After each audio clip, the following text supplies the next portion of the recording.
आप देखने जा रहे हैं संत की अदालत।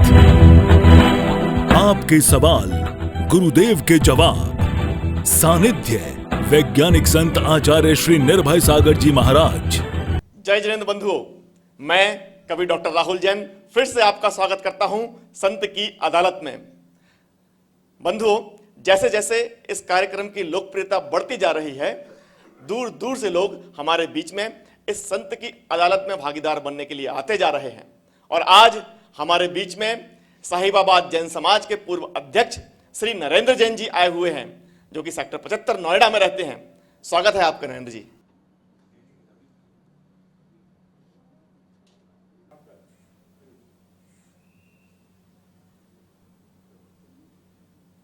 नमस्ते आचार्य श्री। अपना प्रश्न, अपनी समस्या अब आचार्य श्री के सामने रखेंगे नरेंद्र जैन जी।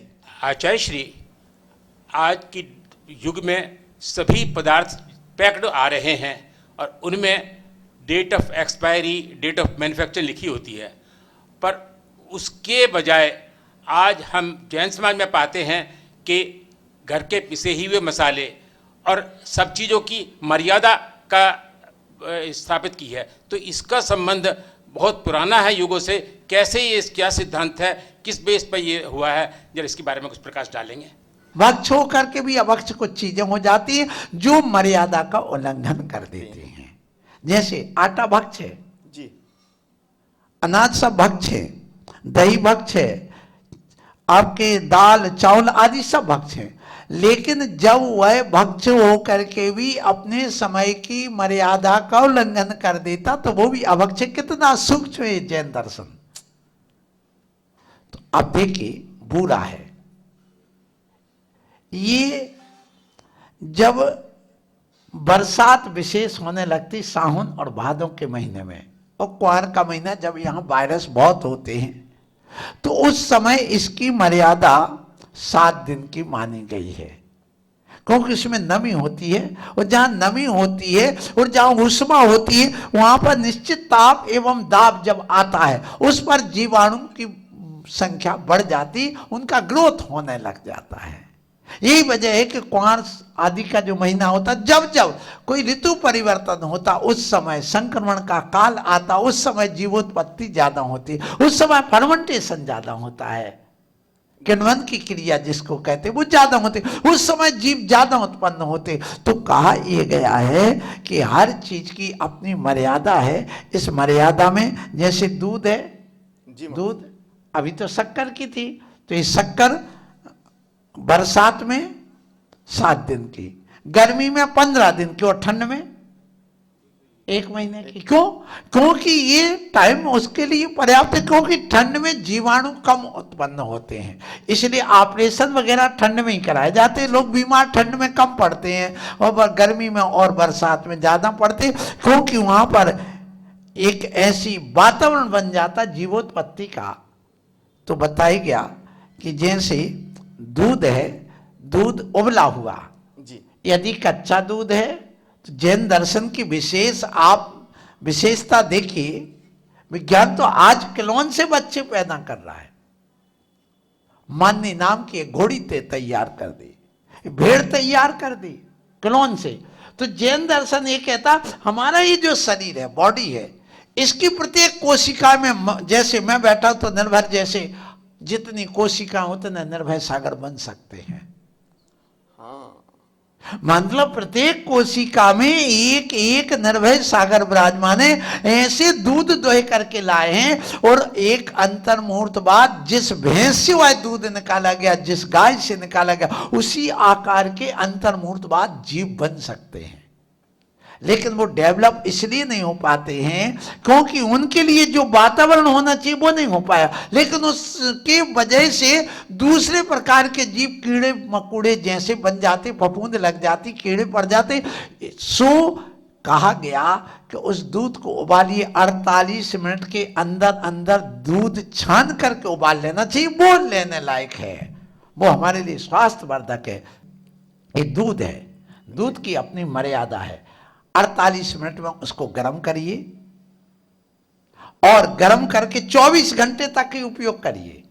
यदि दही बनाना है तो दही बना करके आप सुबह दूध लाए हैं तो उसका दूसरे दिन सुबह तक ही आप प्रयोग में लाइए। शाम को दूध निकाला, गर्म किया, उसको ठंडा करिए। कच्चे दूध का कभी दही नहीं बनाया जाता है।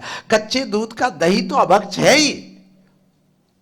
उबले हुए दूध का दही बनाने पर जो वहां पर दूध आया है उसमें आप 24 घंटे के अंदर अंदर उपयोग में लेना चाहिए। उससे ज्यादा उसका उपयोग निषेध है। फिर आता है दही के बाद में घी बन जाता है। घी जब तक विकृत नहीं हुआ तब तक उसकी मर्यादा, क्योंकि वह शुद्ध पर्याय आ जाती उस गोरस की। इसी प्रकार से आप देखिए आटा है, आटा की यदि गूंथ करके रखा है, पानी डाल के रखा है, तो 48 मिनट में आप उसको गूंथ करके रोटी बना के रखिए। उसके बाद यदि आपको चाहिए तो दोबारा फिर बनाइए, क्योंकि वहां भी फर्मेंटेशन होने की पूरी चांस रहता है। इसके अलावा आप और देखिए कि जो यहाँ पर आप खिचड़ी आदि बना लेते, रोटी बना के रखते, वो मात्र 6 घंटे की मर्यादा है। पूड़ी बना के रखा जिसमें पानी, वो 12 घंटे की मर्यादा है। और जिसमें पानी नहीं है, ऐसी मर्यादा अलग अलग समय में अलग अलग होती है। इसलिए अपन को भक्ष को भी अभक्ष बताया गया। समय की मर्यादा का उल्लंघन होने पर ये जैन दर्शन का अति सूक्ष्म है। पर बात आती पैकेट में जो आजकल बच्चे खा रहे हैं नरेंद्र भैया, तो वहां पर क्या, ये तो खाने योग्य ही नहीं, क्योंकि इसमें इतने ज्यादा केमिकल डलते हैं, जीव ना पड़ जाए। जैसे आप बोतल का पानी पीते हैं, बिस्लरी वगैरह, उसमें जो पानी में केमिकल डाला जाता है वो इतना बेकार है। जितने बड़े आदमी इनको कैंसर क्यों हो रहा है, आपने कभी देखा? गरीब आदमी को क्यों नहीं? वो नाली का पानी भी पी रहा तो बीमार नहीं पड़ रहा। क्यों? क्योंकि जो 1 लीटर पानी में जो 0.1 मिलीग्राम पानी डालना, वो केमिकल डालना चाहिए। 1000 लीटर में 2 ग्राम जहां केमिकल डालना चाहिए, वहां पर हमारे भारत देश जैसे देश में उसको 5-5 और 10-10 ग्राम डाल देते। उसके डालने से जीव तो नहीं पड़ेंगे, लेकिन जब वो एक केमिकल हमारे पेट में जाता है तो कैंसर और किडनी का रोगी बना देता है। इसलिए आज कैंसर बहुत हो रहे हैं। पी रहे पानी शुद्ध और हो रहा है कैंसर। फिर कहते हम तो इतना शुद्ध भोजन करते, क्यों हो रहा? तो ये अपना धर्म जो कह रहा है कि आप जैन दर्शन के सिद्धांत पर चलो, आप स्वस्थ रहेंगे। और इन मर्यादाओं का ध्यान रखिए, केमिकल से मर्यादा मत बनाओ। अपन को अपनी जो उबाल करके जितनी मर्यादा बताएंगे उसी में आप उपयोग लो। स्वस्थ रहो, मस्त रहो और 100 वर्ष तक जियो। यही मेरा आज आशीर्वाद। नमस्ते गुरुदेव। सच में हमारा जैन धर्म बहुत वैज्ञानिक धर्म है। जो विज्ञान आज बता रहा है वह हमारे तीर्थंकर बहुत पहले बता चुके हैं। पर महाराज श्री, आपने बताया कि दही भक्ष होता है, और मैंने देखा है कि आप भी दही खाते हैं। पर दही तो फर्मेंटेशन की प्रक्रिया से बनता है, और फर्मेंटेशन का मतलब होता है कि उसमें बैक्टीरिया तो उत्पन्न होते ही हैं, बिना उसके दही नहीं बन सकता। तो ये दही भक्ष कैसे हो जाता है? इसकी मर्यादा कैसे बन गई? वो तो बिल्कुल भी नहीं खाना चाहिए, और आप लोग कैसे उसका उपयोग कर लेते हैं आचार्य गुरुवर? दही 2 प्रकार से बनता है। एक बैक्टीरिया उत्पन्न करके, और एक विदाउट बैक्टीरिया के भी बनता है। देखिए, दही बनने के लिए पहले हमारे यहां बताएगा दूध को उबालिए। दूध को इतना उबालिए कि या तो उस दूध को 70 डिग्री सेंटीग्रेड तक 15 मिनट तक गर्म करिए, तब वो पाश्चराइज होगा। अथवा उस दूध को कम से कम 100 डिग्री को ऊपर ले जा करके आप उसकी इतनी उबाल दीजिए, कम से कम 5 उबाल उसकी आ जाए। वहां रखे, फिर उतारा, फिर गर्म किया, फिर उसकी उबाल आई, फिर उतारा, तब जाकर के वह खाने के योग्य दूध होता है। ऐसे दूध में जब हम जामुन डालते हैं, जामुन का अर्थ क्या? जमाने के लिए कोई चीज डालते हैं। तो दही डाल करके कभी मत जमाना, क्योंकि दही जमाओगे, दही डाल करके तो 24 घंटे का पहले हो गया, अब उस दही में नए जीवाणु उत्पन्न हो जाएंगे। इसलिए दही से नहीं जमाना, तो किससे जमाना? बादाम से जमाइए। और सबसे अच्छा उपाय मैं बता रहा हूं, आप एक मार्बल का पीस लीजिए, मार्बल के पीस को आप नींबू में डाल दो, रस में डाल दो, मत दही में डालिए, और उसको पड़ा रहने दो 2, 4, 6, 8 घंटे, उसके अंदर तक वह चला जाने दो। देखिए एंजाइम से फर्मेंटेशन होता है, बैक्टीरिया से नहीं होता, ये ध्यान रखना। निश्चित। जब भी फर्मेंटेशन की क्रिया होती है वह बैक्टीरिया से नहीं होती, एंजाइम से होते हैं। और वो एंजाइम 2 प्रकार से प्राप्त होते हैं, एक बैक्टीरिया से उत्पन्न होते हैं और एक विदाउट बैक्टीरिया के, जैसे पपीता का दूध, उसमें सबसे ज्यादा एंजाइम होते हैं। इसलिए आजकल पपीते की खेती करके उसका दूध निकाल लिया जाता, जो आज वर्तमान में 10,000 और 12,000 रुपए किलो में उसका पाउडर बिकता है मार्केट में, और उसकी दवाइयां बच्चों के लिए वही दिया जाता। उसमें सबसे ज्यादा एंजाइम होते हैं। हमारे पेट में पाचन शक्ति गड़बड़ इसलिए होती कि एंजाइम की कमी पड़ जाती, तो पाचन शक्ति कम हो जाती है, और पाचन शक्ति कम होती, दस्त लग जाते हैं, पेचिश हो जाती है। इसलिए कहा गया कि एंजाइम की मात्रा, तो एंजाइम हमें बादाम में भी मिलता है, एंजाइम हमें पपीता में भी मिलता है, एंजाइम नींबू में होता है। इसलिए आप किसी भी उस दूध में, जब आप उबलते हुए दूध में आप नींबू डालोगे तो वो क्या होगा? फट जाता है, दही बन जाता है, कुछ समय में ऑटोमेटिक बन जाता है, जिसको छाछ को छेना बोलते हैं आप लोग।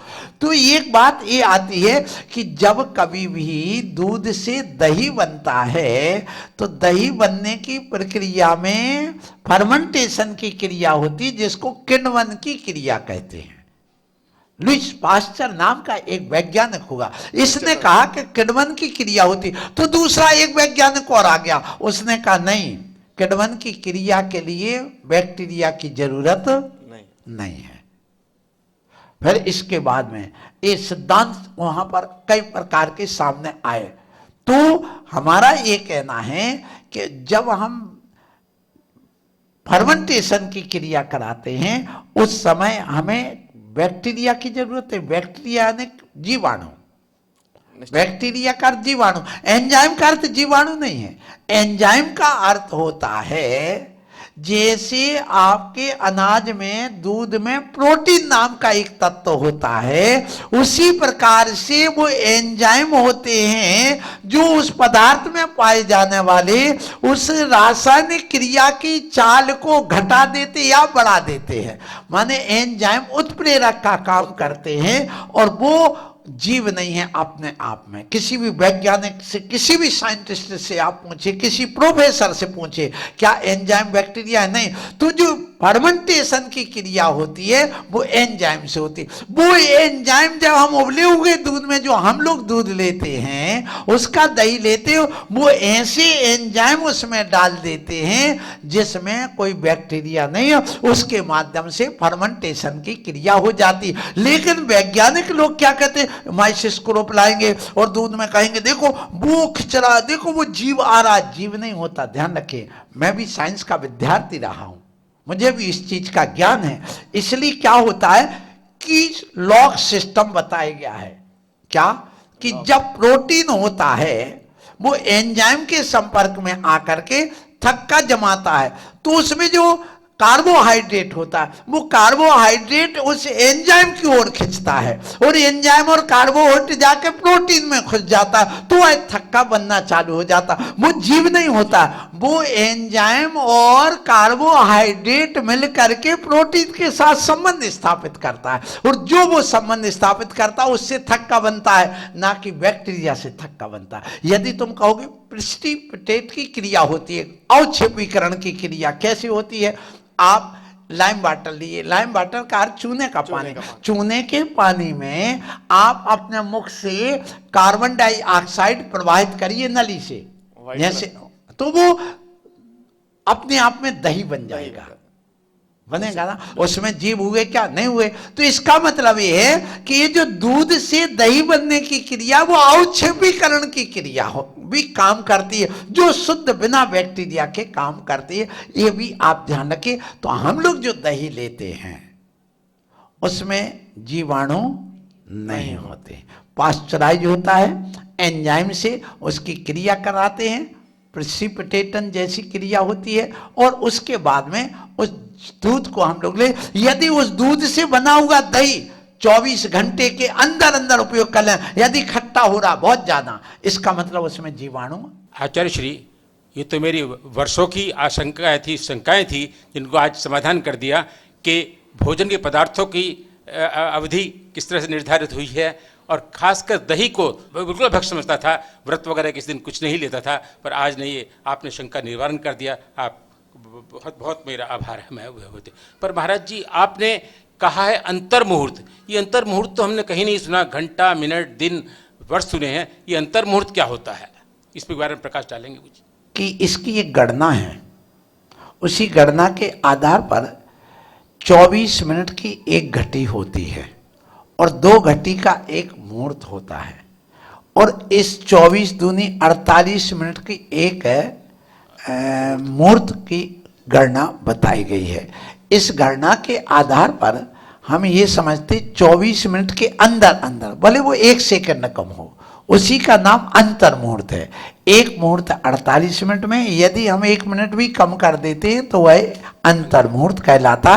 और ये अंतर मुहूर्त कहाँ से, देखिए ये उंगली है, उंगली में हमने अपनी दूसरी उंगली को यूं घुमाया, एक बार घुमाने में आवली कहलाती है, ये एक आवली में भी अंतर मुहूर्त हो जाता है।